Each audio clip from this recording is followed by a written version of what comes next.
خوفناک کہا۔ حصہ اول، سنسان حویلی کی داستان۔ دانش اور اس کے دوستوں کو ایڈونچر کا بہت شوق تھا۔ وہ ہمیشہ نئی جگہیں دریافت کرتے اور سنسنی خیز مہمات پر نکلتے۔ ایک دن گاؤں کے ایک بزرگ بابا کریم نے انہیں ایک سنسان حویلی کے بارے میں بتایا جو عرصہ دراز سے ویران تھی۔ بابا کریم نے سرگوشی میں کہا، وہاں کوئی نہیں جاتا، جو گیا واپس نہیں آیا۔ علی نے ہنستے ہوئے کہا، یہ سب پرانی کہانیاں ہیں، ہم وہاں جا کر دیکھیں گے کہ اصل میں کیا ہے۔ دانش، علی، حسان اور فرخ نے فیصلہ کیا کہ وہ اس حویلی کو رات کے وقت دیکھنے جائیں گے تاکہ ثابت کر سکیں کہ یہ سب صرف افسانے ہیں۔ حصہ دوم، حویلی کے اندر۔ رات کا وقت تھا، آسمان پر بادل چھائے ہوئے تھے اور چاندنی بھی دھند میں چھپی ہوئی تھی۔ جیسے ہی وہ حویلی کے قریب پہنچے، ایک عجیب ٹھنڈک نے ان کا استقبال کیا۔ دروازہ زنگ آلود تھا مگر ایک ہلکے دھکے سے خود بخود کھل گیا۔ اندر داخل ہوتے ہی گرد و غبار سے بھری دیواریں اور ٹوٹی پھوٹی چھت ان کے سامنے تھی۔ ہوا میں ایک عجیب سی بساند تھی، جیسے کچھ گل سڑ رہا ہو۔ یہاں تو کچھ خاص نہیں، علی نے کہا، مگر جیسے ہی وہ مرکزی ہال میں پہنچے، اچانک ہا ہا ہا ہا ایک خوفناک کہا گونجا۔ ایسا لگ رہا تھا جیسے کوئی بہت قریب کھڑا ہو کر ہنس رہا ہو مگر وہاں کوئی نظر نہیں آ رہا تھا۔ حصہ سوم، پراسرار سایہ۔ یہ آواز کہاں سے آئی؟ حسان نے گھبرا کر کہا۔ سب نے ارد گرد نظر دوڑائی مگر کچھ نظر نہ آیا۔ اچانک فرخ نے ایک دروازہ دیکھا جو ہلکی ہلکی حرکت کر رہا تھا، جیسے کوئی اسے کھولنے کی کوشش کر رہا ہو۔ جیسے ہی وہ دروازے کے قریب پہنچے، وہ خود بخود کھل گیا اور اندر گہرا اندھیرا تھا۔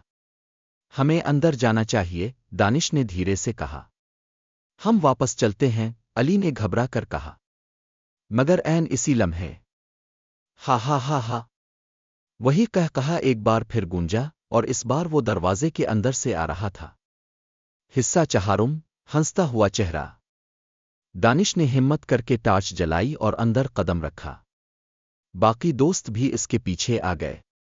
کمرہ خالی تھا مگر اچانک دیوار پر ایک دھندلی سی شبیہ ابھرنے لگی۔ یہ ایک عورت کا چہرہ تھا جو آہستہ آہستہ واضح ہو رہا تھا۔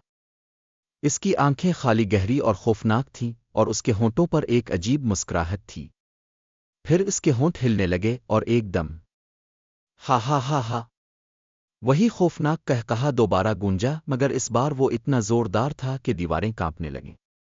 علی، حسان اور فرخ چیخ کر باہر بھاگے مگر دانش جیسے کسی سحر میں جکڑا ہوا تھا۔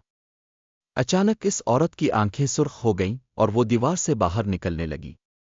دانش، بھاگو! فرخ چیخا۔ دانش کو جیسے ہوش آیا اور وہ بھی سر پر دوڑ پڑا۔ جیسے ہی وہ سب حویلی سے نکلے، دروازہ زوردار آواز کے ساتھ بند ہو گیا اور اندر سے وہی کہا سنائی دیتا رہا، ہا ہا ہا ہا۔ حصہ پنجم، حویلی کا راز۔ اگلے دن وہ سب بابا کریم کے پاس گئے اور ساری کہانی سنائی۔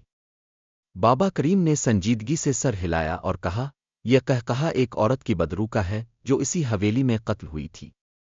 وہ آج بھی اپنی موت کا بدلہ لینے کے لیے وہاں بھٹک رہی ہے۔ تو کیا وہ ہمیں نقصان پہنچا سکتی تھی؟ دانش نے کانپتی آواز میں پوچھا۔ بابا کریم نے گہری سانس لی، اگر تم وہاں زیادہ دیر رکتے تو شاید تم میں سے کوئی واپس نہ آتا۔ یہ سن کر سب کے رونگٹے کھڑے ہو گئے۔ اس دن کے بعد کسی نے بھی اس حویلی کا رخ نہیں کیا، مگر کچھ لوگوں کا کہنا تھا کہ رات کے وقت اگر آپ اس حویلی کے قریب سے گزریں تو ہا ہا ہا ہا ختم شد۔